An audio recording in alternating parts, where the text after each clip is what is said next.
الحمد لله رب العالمين والصلاة والسلام على سيد الأنبياء والمرسلين اما بعد۔ اللہ کا بڑا کرم ہے کہ اللہ تعالیٰ نے ہمیں اور آپ کو ایمان کی نسبت سے یہاں پر جمع فرمایا۔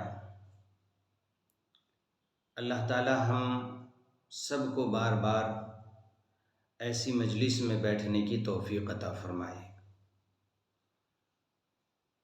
سامعین کرام، ہم سب مسلمان ہیں اور اللہ کی ذات سے امید کرتے ہیں کہ ہمارا خاتمہ بھی ایمان پر ہوگا، کیونکہ اللہ کے نبی صلی اللہ علیہ وسلم اپنی امت کو یہ سبق دیے ہیں کہ وہ جب بھی دعا مانگے ایمان بالخیر کے خاتمے کی دعا مانگے۔ خاتمے پر ایمان یہ مسلمانوں کی سب سے بڑی کامیابی ہے۔ ہم اللہ تعالیٰ کی نسبت سے یہاں پر جمع ہوئے، میں آپ تمام سامعین کا اور ناظرین کا تھوڑا وقت لوں گا۔ آج ہم اپنے موضوع میں، اپنی بات میں 3 باتوں کا تذکرہ کریں گے۔ آج ہم 3 باتوں پر تھوڑا سا خلاصہ پیش کریں گے جو اسلام میں اللہ کے نبی صلی اللہ علیہ وسلم نے بڑی اہمیت کے ساتھ بیان فرمائی ہے اور اپنی امت کو بتلایا ہے، اور خود بھی محمد رسول اللہ صلی اللہ علیہ وسلم اس چیز پر عمل کر کے اپنی امت کو یہ سبق دیا ہے۔ سب سے پہلی بات جو اللہ کے نبی صلی اللہ علیہ وسلم نے عمل کر کے دکھلایا اور صحابہ کرام اس پر کثرت سے اور بہت زیادہ شوق اور جذبے کے ساتھ عمل کرتے تھے، وہ عمل ہے اللہ کے نبی صلی اللہ علیہ وسلم کا صدقہ کرنا۔ صدقہ ایک ایسی چیز ہے جو ہم سب سے پہلے اگر صدقے کو دیکھتے ہیں تو اللہ کے نبی کا فرمان ہمیں ملتا ہے کہ صدقہ سب سے پہلے اللہ کے غصے کو ٹھنڈا کرنے والی چیز ہے۔ مطلب یہ ہوا کہ جو مسلمان مرد عورت صدقہ کرتا ہے یا کرتی ہے، سب سے پہلے وہ اللہ کے غضب کو، اللہ کے غصے کو اور اللہ کی ناراضگی کو دور کرنے کا سبب بنتا ہے۔ صدقہ جہاں ایک طرف اللہ کے غصے کو ٹھنڈا کرتی ہے، وہیں دوسری طرف اللہ کی رحمت کو بھی اپنی طرف متوجہ کرتی ہے۔ صدقہ ایسی چیز ہے۔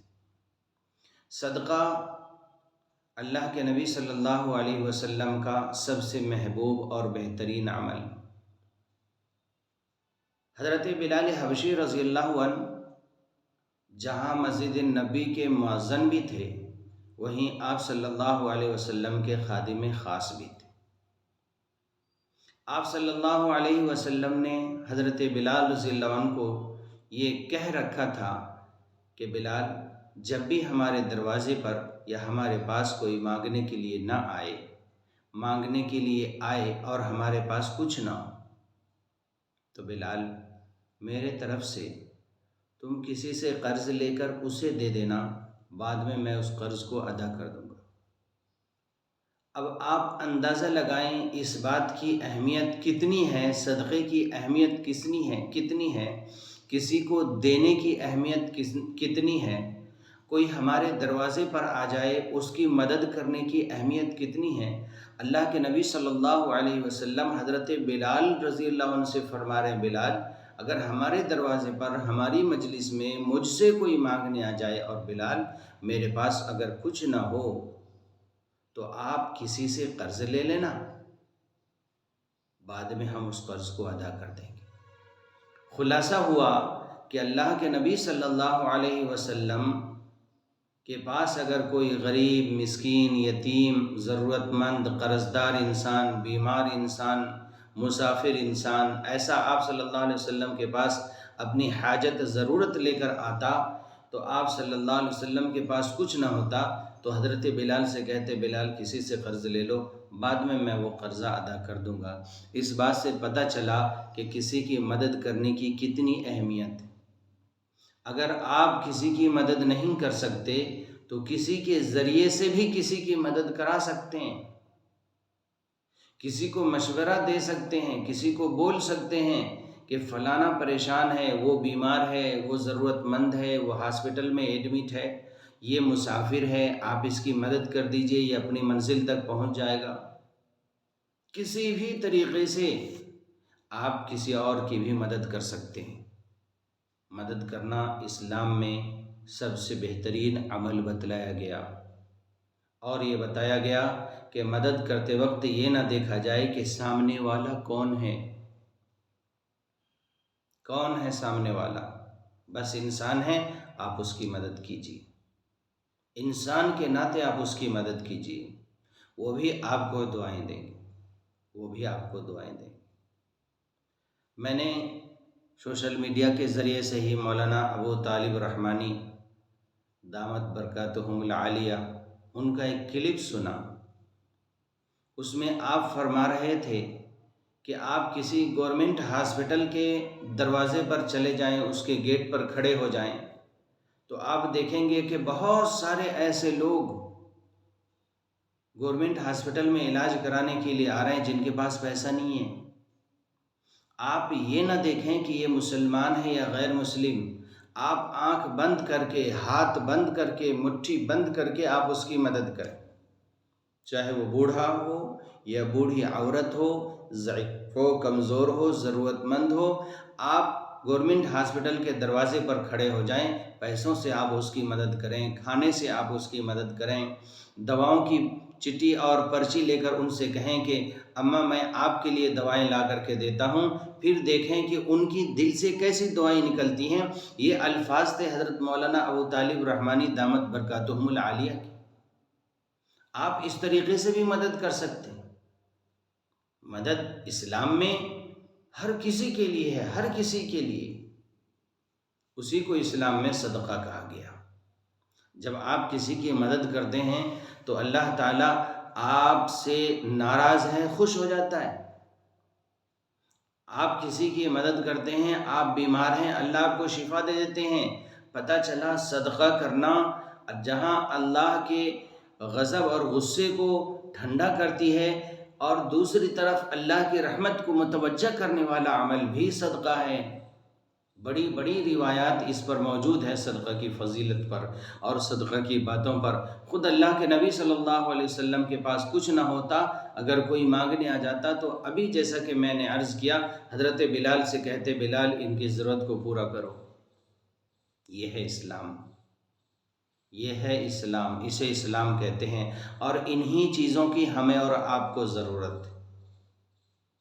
آج مسلمان نام کے اعتبار سے بڑے ہیں، شہرت کے اعتبار سے بڑے ہیں، لیکن عمل کے اعتبار سے، اسلام میں عمل کے اعتبار سے پیچھے چلے جا رہے ہیں۔ عمل ان کے پاس ہے نہیں۔ عمل اگر کرتے بھی ہیں تو لوگوں کو دکھلا کر کرتے ہیں، شہرت کرا کر کے کرتے ہیں، اس طریقے سے نہیں۔ آپ صلی اللہ علیہ وسلم کے پاس اگر کوئی آتا تو آپ صلی اللہ علیہ وسلم یہ نہیں پوچھتے تھے کہ آپ کون ہیں، کہاں سے آئے ہیں، کیا ضرورت ہے، کیوں آپ کی مدد کرنا، بس ضرورت ہے دے دیا، ضرورت ہے مدد کر دی، بس۔ دیکھنے والا اللہ ہے، سب اللہ کی مخلوق ہے روئے زمین پر۔ آپ ہر کسی کے ساتھ بھلائی کا معاملہ کریں، صدقہ کریں، اپنے آپ کو بیماریوں سے بچائیں، صدقہ کریں، اللہ کے غضب اور غصے سے بچ جائیں، صدقہ کریں، اپنے مال کی حفاظت کریں، صدقہ کریں، ہر طریقے سے اپنی چیزوں کو بچائیں، صدقہ کریں، مصیبتوں سے، بیماریوں سے اپنے آپ کو بچا لیں۔ صدقہ اسلام میں ایک بہترین عمل ہے، بہترین عمل ہے۔ چند دن پہلے میں نے سوشل میڈیا پر ایک نیوز پڑھی، ایک صاحب اگر بیمار ہوتے تو ہاسپٹل جانے کے بعد ڈاکٹر بتاتے کہ آپ کو اتنے پیسے کی گولیاں لگیں گی۔ وہ میڈیکل میں آتے، اپنی دواؤں کی پرچی لے کر میڈیکل میں حساب کراتے، بھائی اتنے گولیوں کا کتنا پیسہ ہوا۔ ڈاکٹرز کہتے میڈیکل والے کہ آپ کی دواؤں کی قیمت 500 روپے ہوتی ہے، وہ 500 روپے جیب سے نکال کر کسی غریب کی مدد کر دیتے اور اپنے گھر چلے آتے۔ اگر آپ کو اللہ پر اتنا زیادہ مکمل یقین ہے، 100% آپ کو اگر یقین ہے اللہ پر، تو پھر آپ ایسا کر سکتے ہیں۔ کچھ اللہ کے نیک بندے اس دنیا کے اندر جس کے ذریعے سے اللہ دنیا کے نظام کو چلا رہا ہے، ہماری اور آپ کی کیا گنتی؟ آپ اندازہ لگائیں اللہ کی ذات پر، اللہ کے نبی کے فرمان پر اس شخص کو کتنا یقین ہوگا کہ وہ میڈیکل میں آنے کے بعد جب اسے پتہ چلتا میری دواؤں کی قیمت 500 روپے ہے تو 500 روپے کی دوا نہیں لیتے، 500 روپے معلوم ہو جانے کے بعد وہی 500 روپے سے کسی غریب کی مدد کر دیتے۔ یہ ہے اسلام۔ جب آپ مکمل اسلام میں آئیں گے تو آپ اللہ سے نزدیک ہوتے اور ہوتے اور ہوتے چلے جائیں گے، اور آپ کا یقین اور ایمان اللہ کی ذات پر مکمل بڑھتا چلا جائے گا۔ یہ ہے صدقہ۔ میں آپ تمام سے گزارش کرتا ہوں کہ ہماری پہلی بات مکمل ہوئی ہے۔ آج ہم نے 3 باتوں پر تذکرہ کرنے کا آپ سے وعدہ کیا تھا۔ پہلی بات مکمل ہوئی جسے ہم صدقہ کہتے ہیں۔ آپ تمام حضرات سے گزارش کرتا ہوں کہ آپ بھی صدقہ کریں، آپ بھی صدقہ کریں، آپ بھی صدقہ کریں۔ اور علماء نے صدقہ کرنے کا ایک عجیب نرالا انداز بتلایا ہے۔ فرمایا اگر آپ کے دروازے پر کوئی آ جائے تو آپ خود نہ جائیں دینے کے لیے، کوئی بھی چیز ہو، کھانے کی چیز ہو یا پیسے ہوں، 10-20 روپے ہوں، تو آپ خود نہ جائیں بلکہ اپنے بچوں سے دلوائیں کسی کو پیسے۔ اللہ اکبر، کیا انداز ہے! اسے اسلام کہتے ہیں۔ جب آپ بچوں کو 10 روپے دیں گے، 20 روپے دیں گے اور وہی بچے سامنے والوں کو 10 اور 20 روپے سے مدد کریں گے تو بچوں کے اندر بھی دینے کی صفت پیدا ہوگی۔ اللہ، اپنے بچوں کی ایسے تربیت کریں، ایسے تربیت کریں تاکہ ان کے دل کے اندر بھی غریبوں کا، کمزوروں کا، ضعیف لوگوں کا، کمزور لوگوں کا، بیمار لوگوں کو مدد کرنے کا ایک شوق پیدا ہو کہ ایسے لوگوں کی مدد کی جا سکتی ہے اور کرتے ہیں۔ یہی تو اسلام ہے۔ اس لیے آپ اپنے بچوں کے ذریعے سے کسی کو کوئی چیز دلانے لگائیں۔ آخری بات، جب آپ کے دروازے پر کوئی مانگنے کے لیے آئے تو آپ کو اللہ کا شکر ادا کرنا چاہیے۔ اللہ، آپ نے مجھے دینے والا بنایا ہے، لینے والا نہیں۔ کتنا کرم ہے اللہ کا، کتنا کرم! اللہ، آپ نے مجھے دینے والا بنایا ہے، لینے والا نہیں۔ کسی کو میرے دروازے پر بھیجا ہے کہ میں اس کی مدد کروں، مجھے کسی کے دروازے پر نہیں بھیجا کہ میں جا کر کسی اور سے اپنی ضرورت پوری کروں۔ اللہ کا شکر ادا کریں کہ کوئی آپ کے دروازے پر آیا ہے مانگنے کے لیے، کچھ لینے کے لیے، کچھ دینے کے لیے، اور ہم یہ سمجھتے ہیں کچھ لینے کے لیے آتا ہے۔ ہرگز نہیں، وہ ہمیں دعائیں دینے کے لیے آتا ہے، ہماری بہت ساری مصیبتوں کو روکنے کے لیے آتا ہے، ہماری بہت ساری بیماریوں کو روکنے کے لیے آتا ہے۔ اسے کہتے ہیں صدقہ۔ اللہ کی ذات سے امید کرتے ہیں آپ تمام حضرات بھی اس پر عمل کریں گے۔ اللہ مجھے بھی عمل کی توفیق عطا فرمائے۔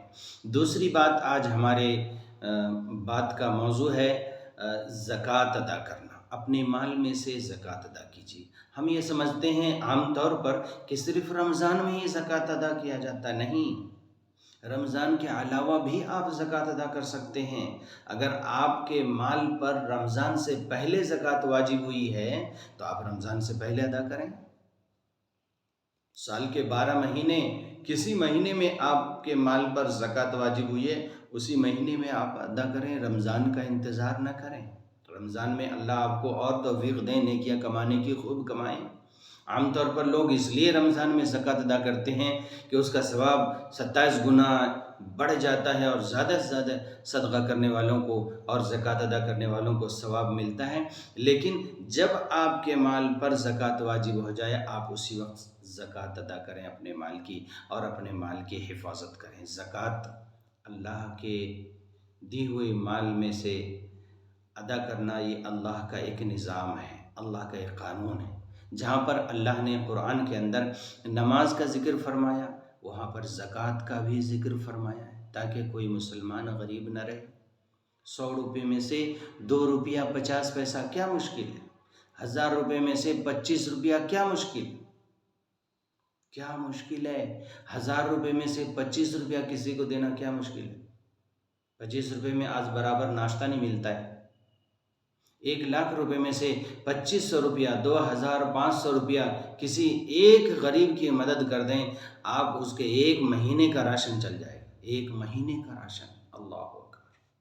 اس طریقے سے آپ اپنے مال میں سے زکوٰۃ نکالیں، اللہ کے نظام کو اپنے اوپر لاگو کریں، اللہ کے نظام کو اور اللہ کے قانون کو، اللہ کے ضابطے کو اپنے اوپر لاگو کریں، اور اپنے نفس سے کہیں کہ اے نفس، یہ اللہ کی مرضی ہے، اللہ کا حکم ہے کہ میں اس پر عمل کروں، اور اس پر عمل کر کے اپنے نفس کو کمزور کریں۔ آج ہم عام مسلمان نفس کا پجاری بنا بیٹھا ہے، میں کیوں دینا 1000 میں سے 25 روپیہ؟ تو آپ نہ دیں، قیامت کے دن یہی مال سانپ بنا کر آپ کے گلے میں ڈال دیں گے اللہ تعالیٰ، کیونکہ آپ نے غریبوں کا حق ادا نہیں کیا ہے۔ زکوٰۃ ادا کریں، اپنے مال میں برکت لائیں، زکوٰۃ ادا کریں، اپنے مال کی حفاظت کریں، زکوٰۃ ادا کریں اور اللہ کے حکم کو پورا کریں۔ اس سے بڑی اور خوش نصیبی ہمارے لیے کیا ہو سکتی ہے کہ زکوٰۃ ادا کرتے ہیں ہم 25 روپیہ 1000 روپے میں سے، اور وہ پورا 1000 روپیہ 975 روپیز ہمارے لیے پاک اور صاف ہو جاتا ہے، بالکل پاک اور صاف ہو جاتا ہے۔ 1,00,000 روپے میں سے 25 روپے اگر زکوٰۃ ادا کرتے ہیں تو گویا کہ 1,00,000 روپے میں سے 2500 روپے اگر نکال دیا جائے تو باقی پیسے ہمارے لیے پاک ہیں، حلال ہیں۔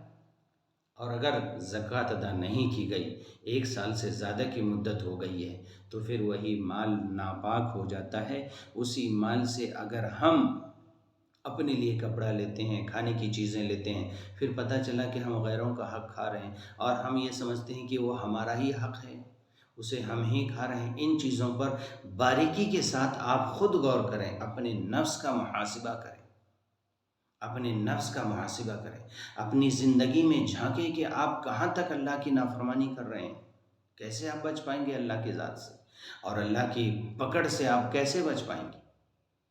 اس کی مثال ایسے ہے جیسے کہ 1 بکیٹ دودھ کا ہو، 1 بکیٹ دودھ کا ہو، اور اس میں 2 قطرے پیشاب کے اگر ڈال دیا جائے تو سارا 1 بکیٹ حرام ہو جاتا ہے، 1 بکیٹ دودھ حرام ہو جاتا ہے۔ ٹھیک اسی طرح اگر 1,00,000 روپے میں سے 2500 روپیہ ادا نہیں کیا گیا تو وہ 1,00,000 روپیہ آپ کے لیے استعمال کرنا جائز نہیں، حرام پیسہ ہے وہ، اس لیے کہ وہ 2500 روپیہ اس میں رہ کر سب کو گندا، ناپاک اور نجس بنا دی۔ اللہ سے ڈریے، اللہ سے ڈریے، اللہ مجھے بھی عمل کی توفیق عطا فرمائے۔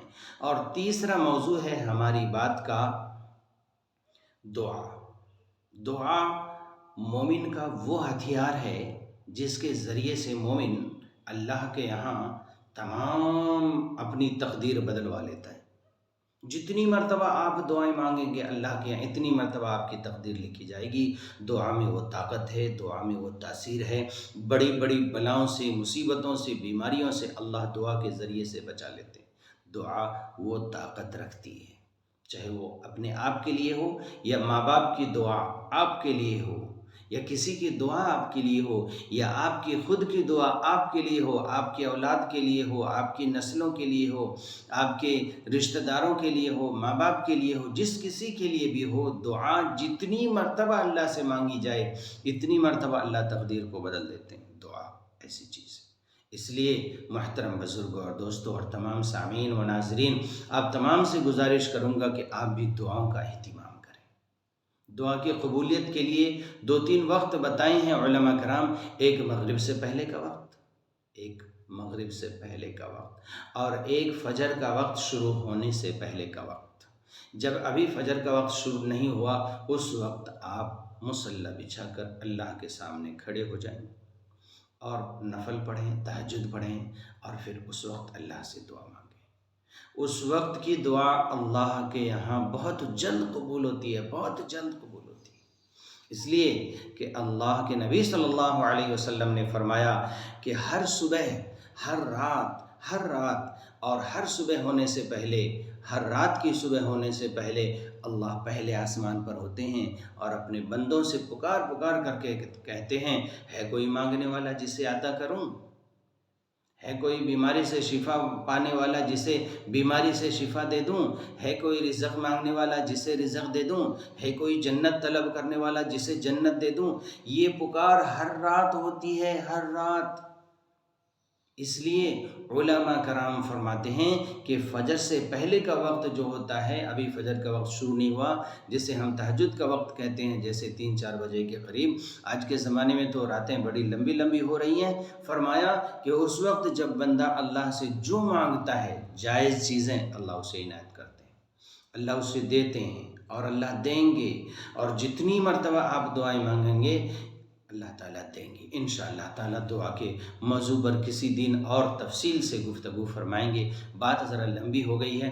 اللہ تعالیٰ سے دعا کرتے ہیں اللہ تعالیٰ ہم تمام سامعین کو ان باتوں پر عمل کی توفیق عطا فرمائے جو میں نے ابھی آپ کے سامنے عرض کی۔ اللہ میرے لیے بھی اور آپ کے لیے بھی اور تمام امت مسلمہ کے لیے بھی عمل کرنا آسان فرمائے۔